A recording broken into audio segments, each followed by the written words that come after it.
4 lobes. Okay, so let's see how this has been divided. The suprolateral surface has been divided for the convenience of study also. That been divided into 4 lobes on the suprolateral surface, right? So now look here, this is the frontal pole, this is the occipital pole.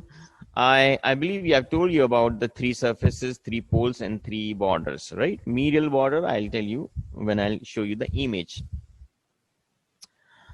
Okay, then this is the supromedial border, and somewhere here you find is the midpoint. And just a little behind to that, you find is this central sulcus. The central sulcus runs downward, forward, and downwards and forward on the supralateral surface, and reaches down just a little above. It does not actually joins this. This is the lateral sulcus, a deep depression between the frontal and temporal lobes, and there was this posterior ramus of the lateral sulcus. It was passing backwards and upwards on the supralateral surface.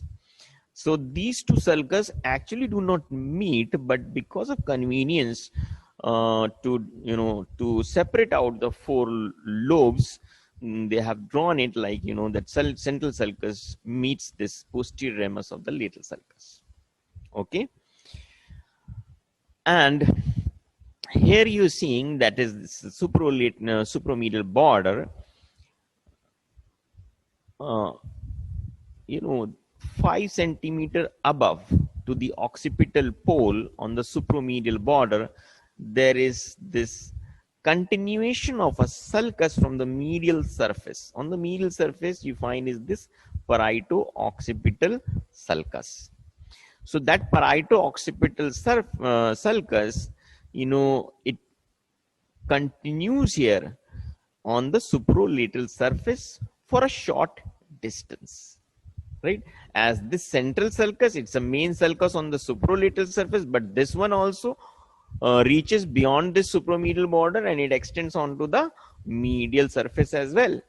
Similarly, this is the main sulcus on the medial surface, but it extends on the supralateral surface also, and that is called preoccipital notch, right?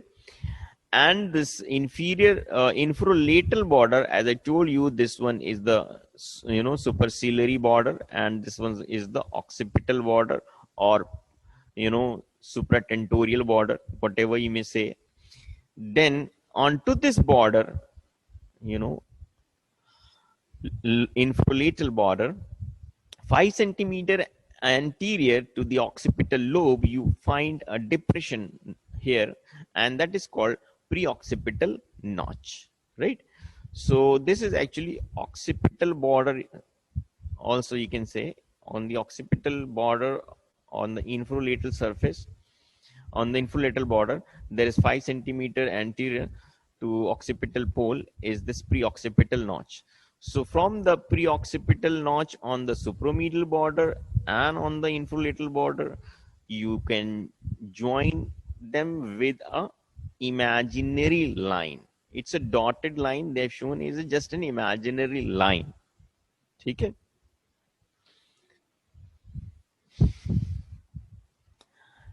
Now this stem of lateral posterior ramus of the lateral sulcus, where it ends, you can continue it with a second imaginary line and join it to this first imaginary line. So after joining these 2 lines, you will find that the supralateral surface has now been divided into 4 lobes, and these lobes are frontal lobe, then this one is the parietal lobe, and this is the temporal lobe, and this is the occipital lobe. Got it? They have given it a color coding here. The names of these lobes are given according to the bones of the cranial vault, under to which, roughly under to the name of the bone which covers these lobes, they have been given the similar name. right? So this lies below the frontal bone, this lies below the parietal, this lies below the temporal bone, and this lies below the occipital pole. But this is not in exact congruency. It is somewhat, because frontal bone, you know, it does not reach so much behind. In fact, the parietal bone is much bigger than this lobe. But it's a rough idea, so that's to give it a nomenclature. Apart from this, there are two more lobes of the cerebrum which are not onto the surface, rather they are deep inside, right? So we don't call them here, we don't count them here. We normally say there are 4 lobes of the cerebrum, but actually there are 6 lobes. The 2 lobes which you are not seeing here, one is the insular lobe and the other is the limbic lobe or limbic system. That's a limbic lobe actually, so it's a part of telencephalon. So that's why we call 2 other lobes, insular and limbic lobe. Okay, so the other name for cerebrum, what you can say, the another name for cerebral hemisphere is called pallium. Remember, pallium is another name for cerebrum. And as I told you, the weight of the cerebrum, the brain, not the entire brain, is 1,500 grams. Entire brain we call means both cerebrum and cerebellum. That's 1,500 grams, and 150 gram is the weight of cerebellum. So if you minus 150, that becomes 1350. 1,350 gram is actually the weight of the cerebrum. Now, if you think about in females, the weight of the cerebrum is slightly less. Everywhere, when you consider the weight of the liver, the weight of the lungs, most of the viscera, when you compare male and female, the weight of the viscera is somewhat always less, except few exceptions. Most of the viscera, the weight in females is less. So let's consider this to be, the weight of cerebrum to be around 1,200 grams, right? And weight of cerebellum is 150 grams. So 150 into 8, that makes it 1,200 grams. So basically there is a ratio which is asked sometimes, like, if you compare the weight of cerebellum to the weight of cerebrum, the ratio will be 1:8, right? Cerebellum is to cerebrum. The ratio of weight is 1:8. Okay. Now, as I was telling that sulci, because they're having some purpose. One of the purpose of the sulci is like functional classification. So this central sulcus is a limiting sulcus. Limiting means when it goes deep inside, it actually demarks the separation of 2 different cerebral cortex. And remember, when I was teaching you cerebellum, I told you the cerebellar cortex is a homotypic cortex. Like the 3 layers of the cerebellum are homogeneously distributed in the entire cerebellum. But in the cerebrum, there are 6 layers, right? In the neocerebrum, there are 6 layers. But in these 6 layers, in some areas, you find more of granular cells that becomes the sensory cortex. And some areas, you find more of pyramidal cells that becomes the motor cortex, right? And apart from these, there are specialized cells also. So that means this cerebral cortex is a heterotypic cortex, okay? And the morphological classification of cerebellum, if you remember, there was archicerebellum, paleocerebellum, and neocerebellum, right? And that was according to the evolutionary origin. Similarly, here also in cerebrum, this according to evolution, it also has an allocortex and a neocortex.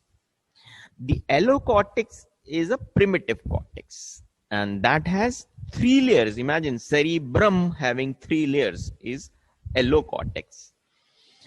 and that is confined to the olfactory cortex.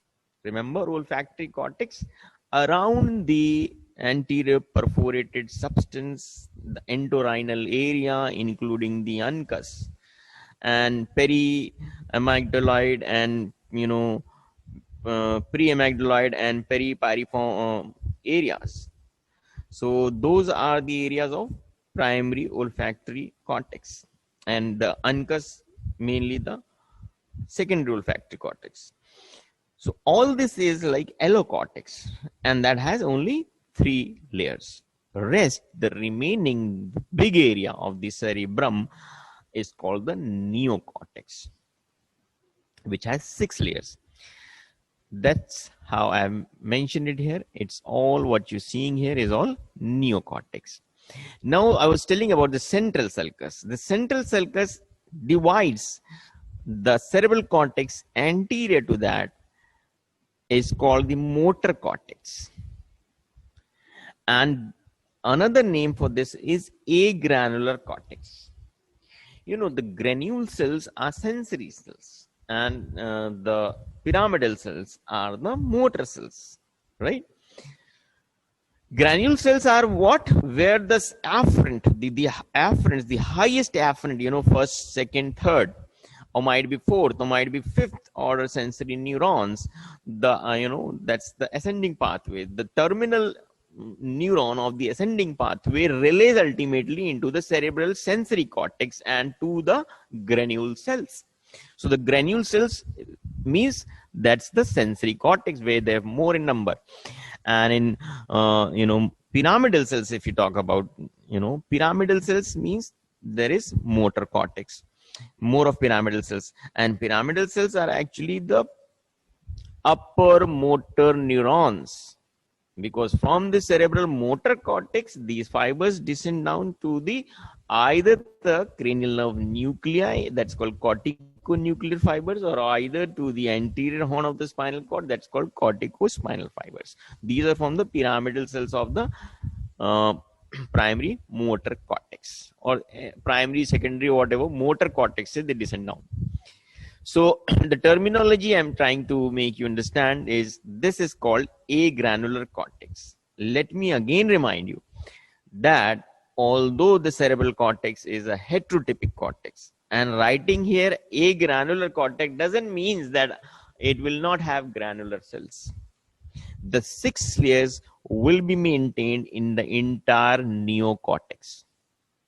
But as I was saying, there might be less of granules and more of pyramidal in the motor cortex, and less of pyramidal, more of granular cells in the sensory cortex. So writing agranular doesn't mean that it is without granules. It also has granular cells. So motor cortex is actually pyramidal cortex or agranular cortex. Then behind to this central sulcus is the sensory cortex, right? So this is also called granular cortex, right? And the another name, because granular cells, if you know in the histological slides of the cerebrum, pyramidal cells are well visualized in the normal light microscopy. Granule cells you'll not be able to identify very easily because they're very small cells. So they appear like dust, right? So that's why, remember, that's called dust cortex. Granular cortex is also called dust cortex, or coniocortex, related to sensory impulses. That's called coniocortex or the sensory cortex, right? So there's a different names for the sensory cortex, right? Either coniocortex, dust cortex, or granular cortex. So that was about the different lobes which are superficially visible on the supralateral surface. Now we will we'll talk about this, the sulcus and gyri, the major sulcus and gyri. As I told you, these will be present in each and every individual.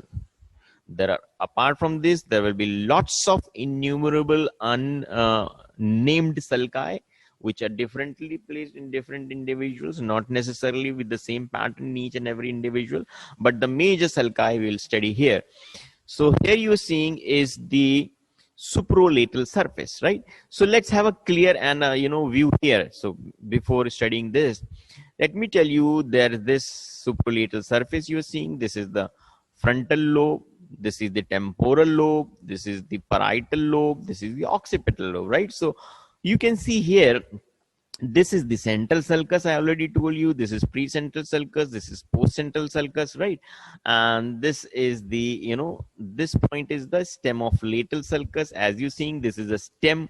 It is dividing into three sulci. You have an anterior horizontal sulcus, anterior ascending sulcus, and a posterior ramus of the lateral sulcus, right?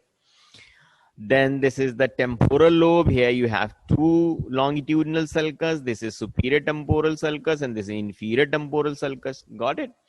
And similarly here on the frontal lobe, you have two sulcus, like, longitudinally placed. You have this superior frontal sulcus and the inferior frontal sulcus, right? And now you see is the parietal lobe. On the parietal lobe, you have a single sulcus, and that is called intraparietal sulcus, right? And then you're seeing is the occipital lobe. In the occipital lobe, you are seeing actually two prominent sulcus. This one is called the lateral occipital sulcus, right? And this one is called the superior occipital sulcus, right? So two sulcus, lateral and the, no, sorry, this one is lateral and this one is, look here, if you're seeing it like, from the posterior end, then you'll find this occipital lobe has been divided into by this transverse sulcus, right, into superior inferior occipital gyrus. So this is transverse occipital sulcus, right? And this one will be dividing into anterior and posterior segments of this superior occipital gyrus. So this is a transverse occipital sulcus. Make sure you learn this. This one is the inferior. This one is the, you can say, no. If you're seeing it from the posterior view, the occipital lobes, right? So when you see from the posterior end, this sulcus is running transversely, right?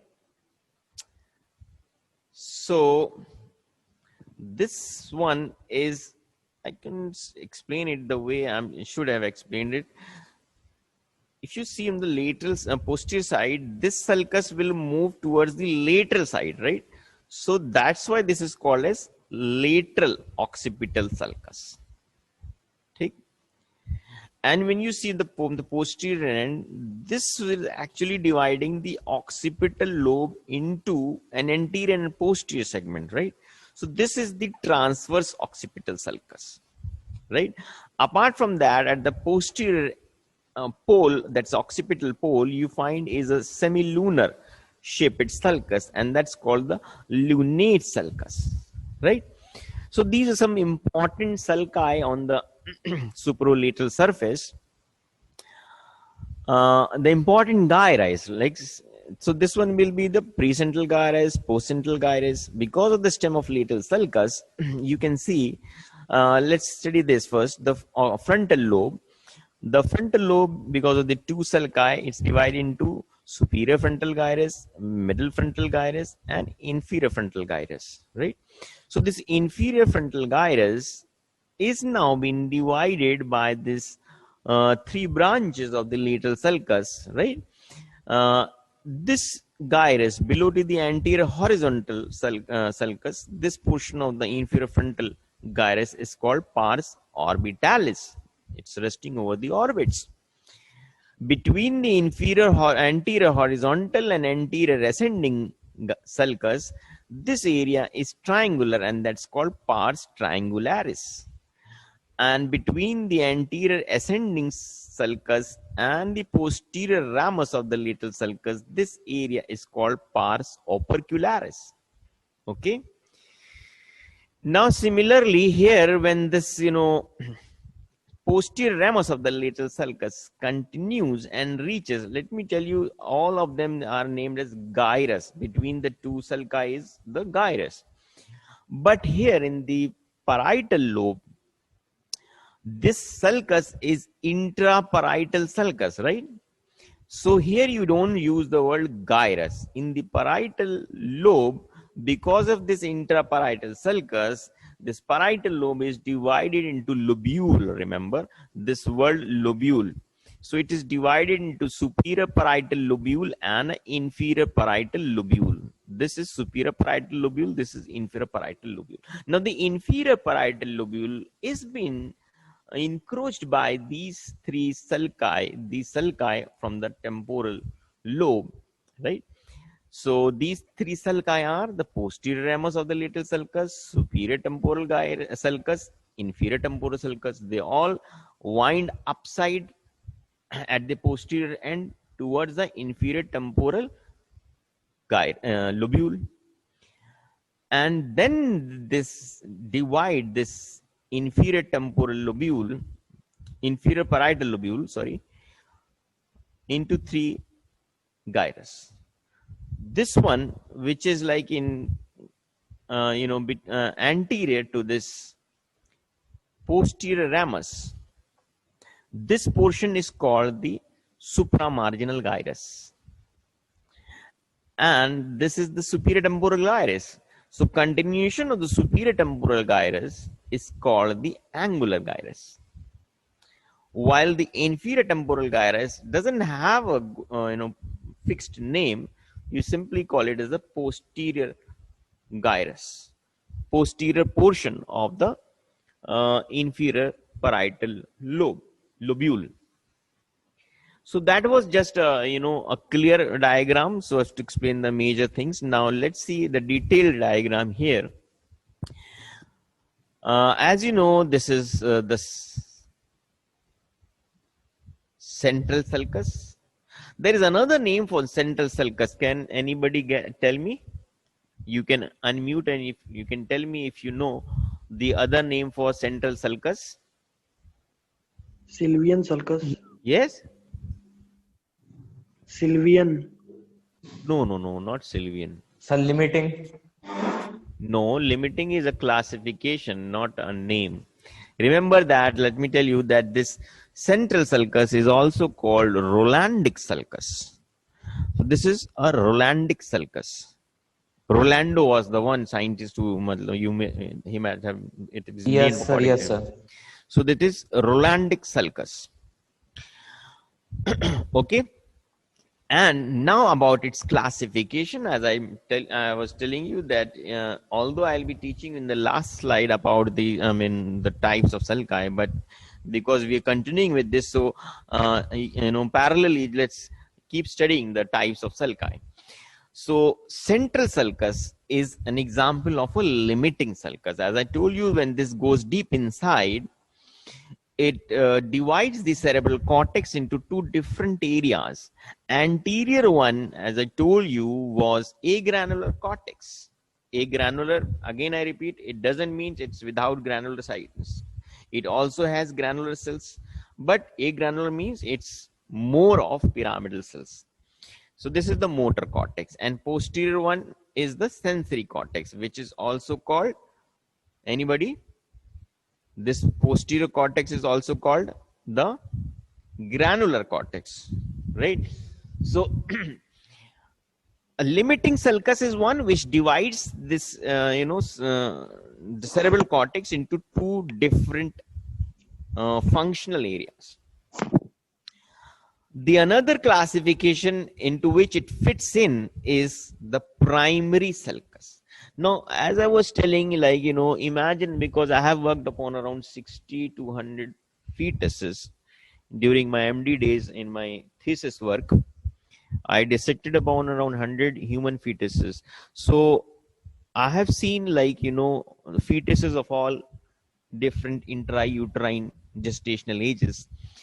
So this brain is like a very, very delicate thing. Imagine the white portion of a half-boiled egg. Have you eaten the half-boiled egg? So that half-boiled egg mein jo white hota hai, white portion of the egg, that's the same consistency the human fetuses have of the cerebrum. Very soft, delicate thing. Now, as this fetus, keeps growing within this womb, around 5th to 6th months of intrauterine life, or before that, it's simply a globular thing, like it's the, rostral or the cranial portion of the neural tube. That's how this CNS. I believe that the development of CNS has been taught to you in embryology, right? हो गया है? Yes, sir. Yes, sir. हाँ, तो ये important है CNS का development याद रखना. In embryology, your development CNS, No, CVS sir, CNS pending है अभी. नहीं हुआ है. No, sir. So, I mean, I'm telling you, in systemic embryology, long question आते हैं. Development of nervous system, development of CVS, and development of genitourinary system and GIT. These are big, long questions. Most often there are some long questions made on these systemic embryology portion. So make sure you know this. So the brain grows in a globular way within the cranium. And the cranium also, of course, hasn't been formed yet. But I was telling that these, flat bones of the cranial vault, they ossify, in intramembranous ossification. While the long bones, or the majority of the bones, they ossify by enchondral ossification. And enchondral, is a two-step ossification. Firstly, there's a cartilaginous framework laid down. And later on, that keeps ossifying, and when it completely ossifies, and then that fuses, right, with the epiphysis and diaphysis, they fuse with the metaphysis, and that's the cessation of SL skeletal growth. That's around 18 years of life. So that means enchondral ossification is a slow process, and it takes 2 steps to ossify, while intramembranous ossification is simply the osseous tissue which is being laid down between the membranes, and that's intramembranous ossification. So intramembranous ossification is a very rapid process of ossification and a single step. So the purpose of this intramembranous ossification is to provide early protection to the brain. Got it? But still, that has to be, the fetus has to be delivered out, right?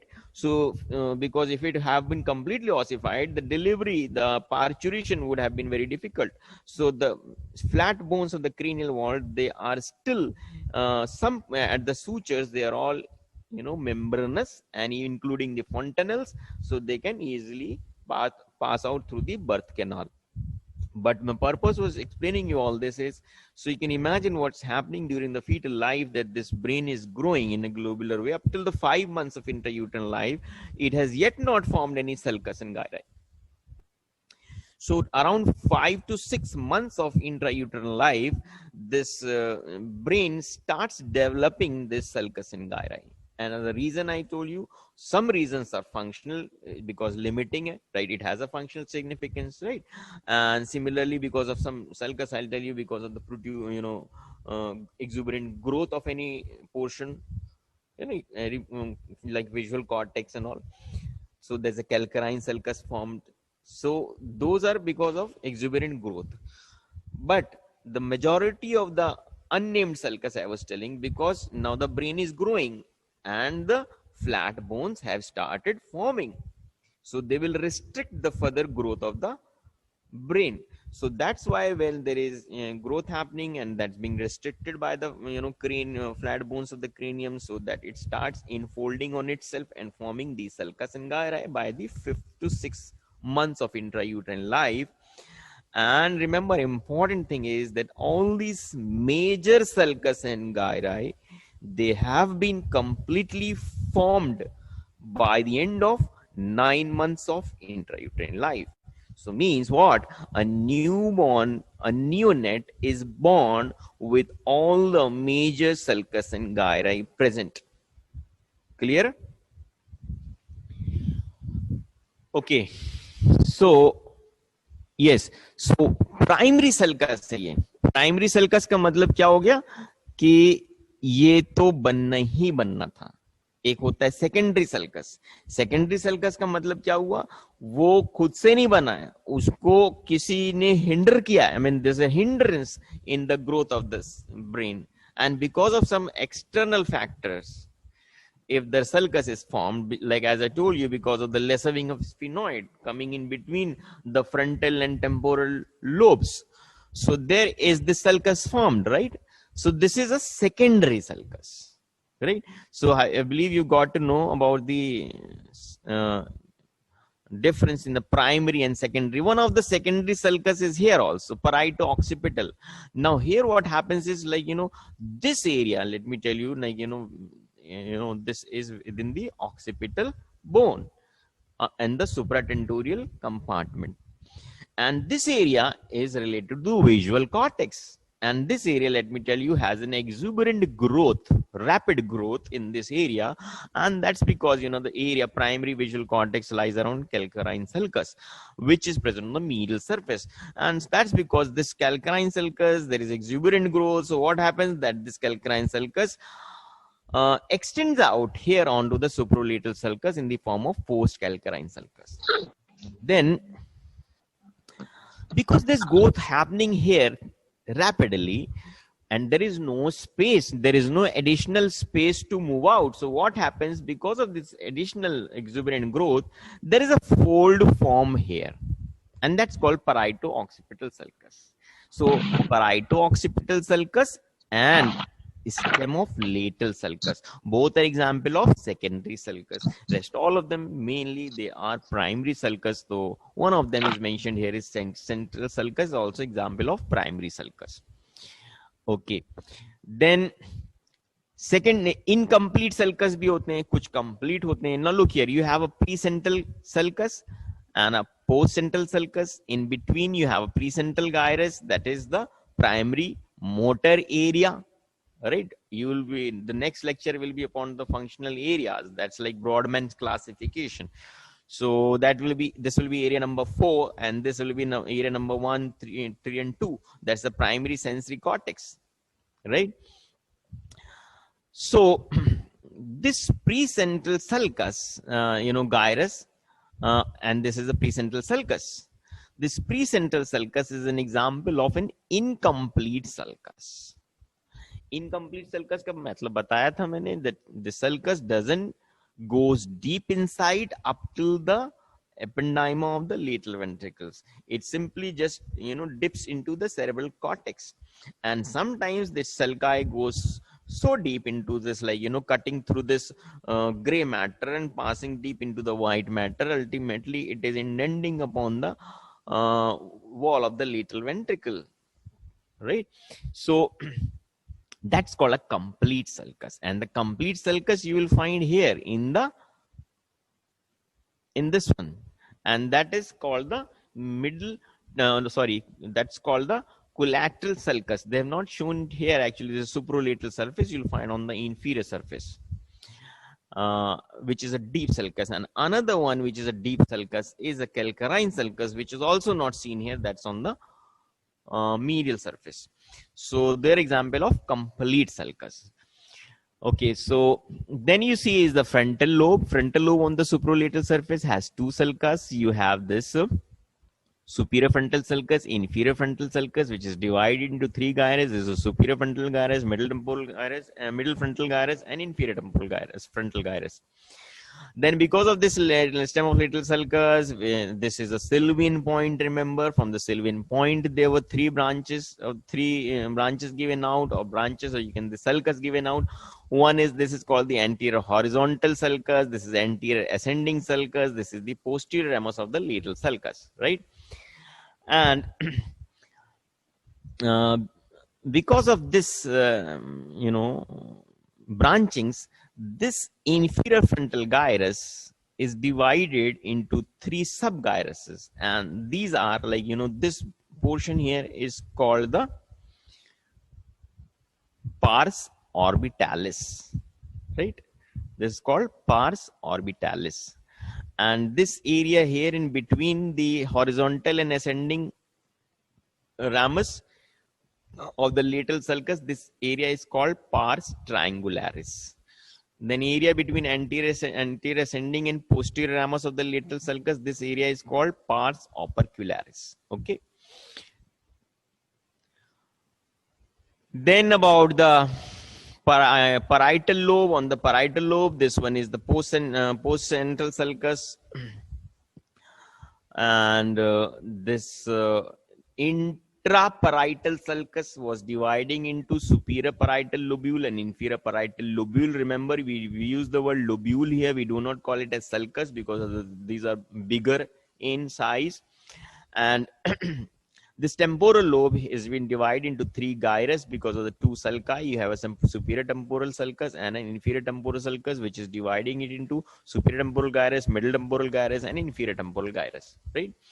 So all of them, they wind here, they twisted upwards towards the parietal infraparietal lobule, then dividing this infraparietal lobule into three portions. This one, anterior to this ramus of the lateral sulcus, posterior ramus, this area is called as supramarginal gyrus. I told you supramarginal gyrus here. Then this superior temporal gyrus, when it continues here, this area here is called the angular gyrus. Now this is the angular gyrus, right? And this doesn't has a name, posterior portion wale mein. Okay, so that was about the temporal lobe, sulcus and gyrus. Now the occipital lobe. There I told you this dotted line to be imaginary line, and this one was an imaginary line drawn so as to demarcate the four lobes of the cerebral hemisphere. But this actually is a sulcus on the medial surface, and that's called parieto-occipital sulcus. And because of that, it has a notch here and a notch here. That's called pre-occipital notch, both ends, right? 5 centimeter, both of them are 5 centimeter anterior to the occipital pole. But because, as I told you, that this occipitoparietal sulcus, it reaches here onto the supralateral surface as well, and it's example of secondary sulcus. I told you, जहाँ पे जगह नहीं बन रही थी, space नहीं थी ज़्यादा, बहुत तेजी से इधर की ग्रोथ हो रही थी occipital lobe की. So because of that, that gets folded. So parieto-occipital sulcus is example of secondary sulcus. Okay. So because of the folding here on the supralateral surface, there is this area. I mean, broad. This fold here is called arcus parieto-occipitalis. This is called arcus parieto-occipitalis. Okay, now this occipital lobe, as I was telling, it's been divided by this lateral occipital sulcus into two gyrus. One is called the superior occipital gyrus and the other one is called inferior occipital gyrus, right? Now the superior occipital gyrus has been divided by the transverse occipital sulcus, right, into an anterior and a posterior portion. Then at the occipital pole, there is a semilunar sulcus, and the semilunar sulcus is called lunate sulcus. The lunate sulcus is an example of operculated sulcus, and here the posterior ramus of the lateral sulcus, this one, is also an example of operculated sulcus, right? अब operculated sulcus क्या है वो भी यही समझ लेते हैं. Operculum नाम कहीं किसी ने सुना है अब तक? 11th-12th में पढ़ाया गया होगा कहीं. Where have you heard this name operculum? Anybody? Have you heard it before? Yes sir, fish में जो gills होती है ना सर, उसमें operculum होता है. Very good.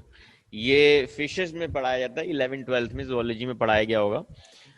That fishes breathe with the help of gills, and there are some bony or cartilaginous covering, fibrous covering over to this gills, and those are called operculum.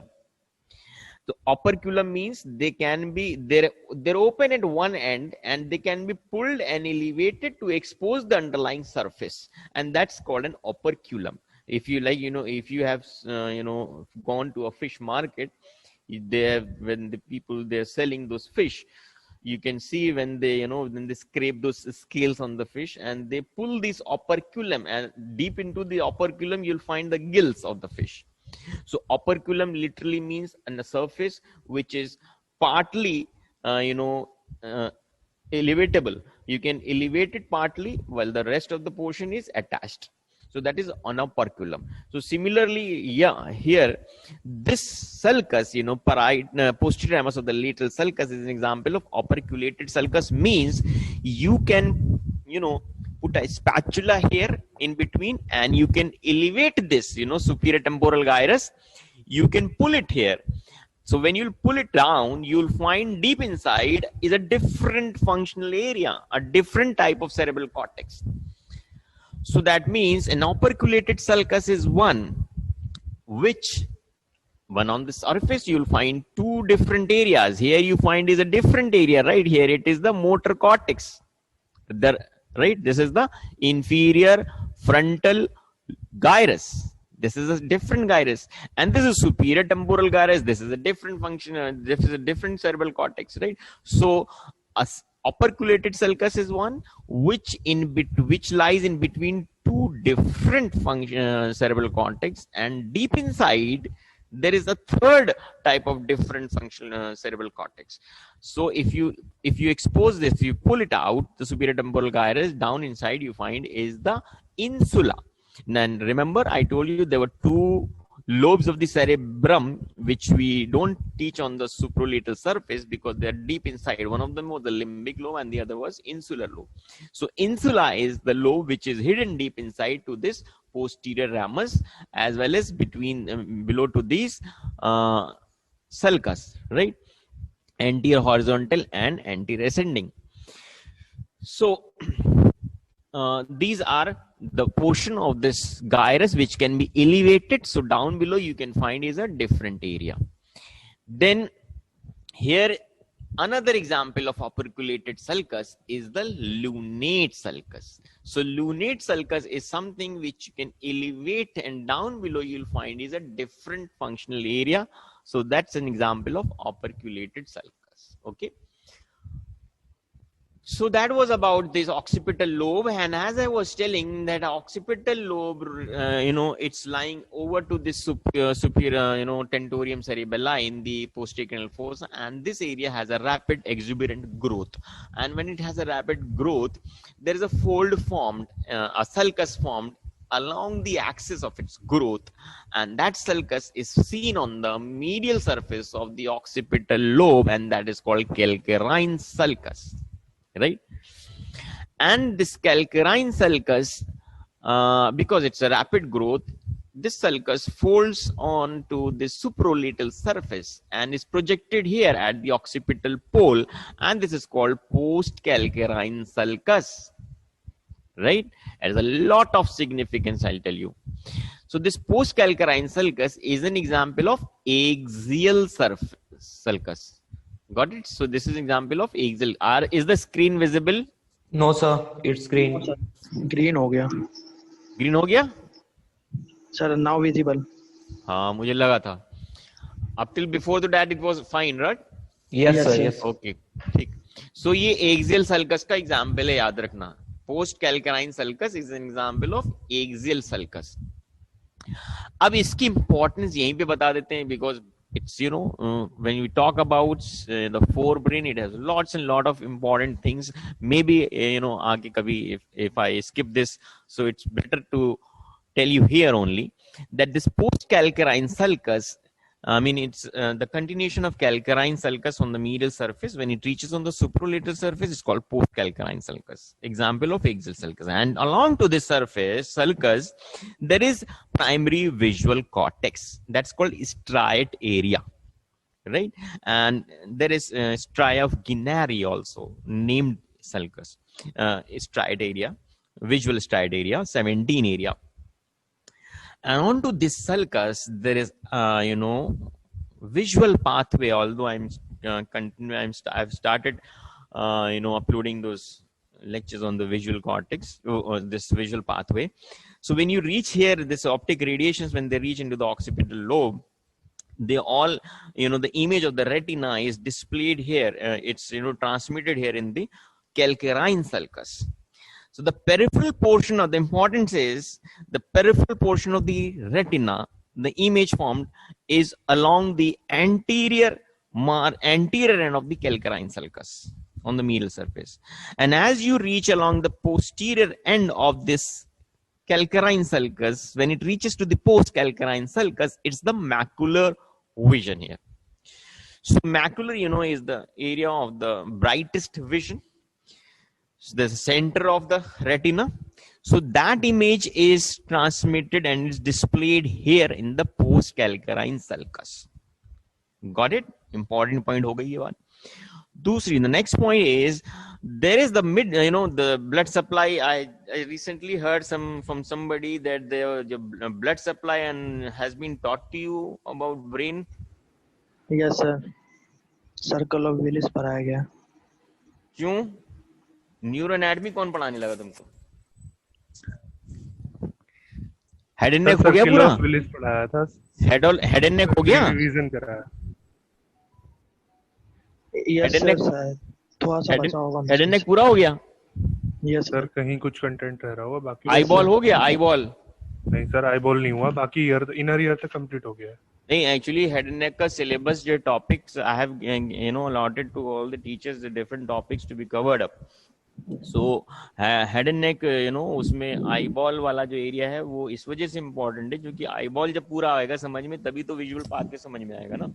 तो eye ball वाला topic जो रह जाता है, टंग अगर रह जाता है तो make sure those topics are covered. ठीक है, क्योंकि ये चीजें तो ब्लड सप्लाई वगैरह तो I will be completing it. Okay, so yes, so the important thing is because of the blood supply here on the medial surface of the cerebral hemisphere, the blood supply is by the it's by the anterior cerebral artery, right? And on the posterior surface it's by the middle cerebral artery. And on the inferior surface, that is the tentorial surface, the blood supply of cerebral hemisphere is by the posterior cerebral artery. So, this point, post-calcarine sulcus, has dual blood supply. So, in case if there is an infarction or any thrombosis in the posterior cerebral artery, there might be a, loss of vision. But the macular vision is spared. That's what important is. Important is why? Because it has a dual blood supply. Okay, both from posterior cerebral as well as from the middle cerebral artery. Okay. So now this was about the supralateral surface that has been done, and what else is left around vision? The another word might be sometimes used for this, remember that posterior ramus of the lateral sulcus might be called as lateral fissure also sometimes. As an example of operculated sulcus going deep inside. So it's been used as lateral fissure sometimes. Yes, so next I will be telling you, look here about the insula. So as I was telling, these sulca, posterior ramus example of operculated means you can pull it and deep inside you find is a different surface cerebral cortex, that is insula. So if you elevate this area, this is called front between, this is called pars triangularis. That's a gyrus. That's a name for, these are the three different names for the gyrus, right? But because the deep inside there is insula located, so these portions, remember that this portion here between anterior horizontal and ascending, this pars triangularis, this area is called frontal operculum, and this area, the posterior portion of this inferior frontal gyrus, this portion is called parietal operculum. Okay? So this is frontal operculum, this is parietal operculum, and this one is temporal operculum. Okay? So if you will pull them all, the three portions, deep inside is insula. Okay.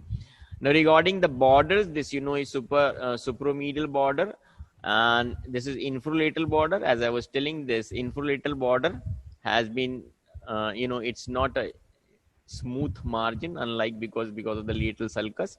So in the frontal lobe, this margin is called the superciliary border, and this border, which is running down here. This is infrolateral border.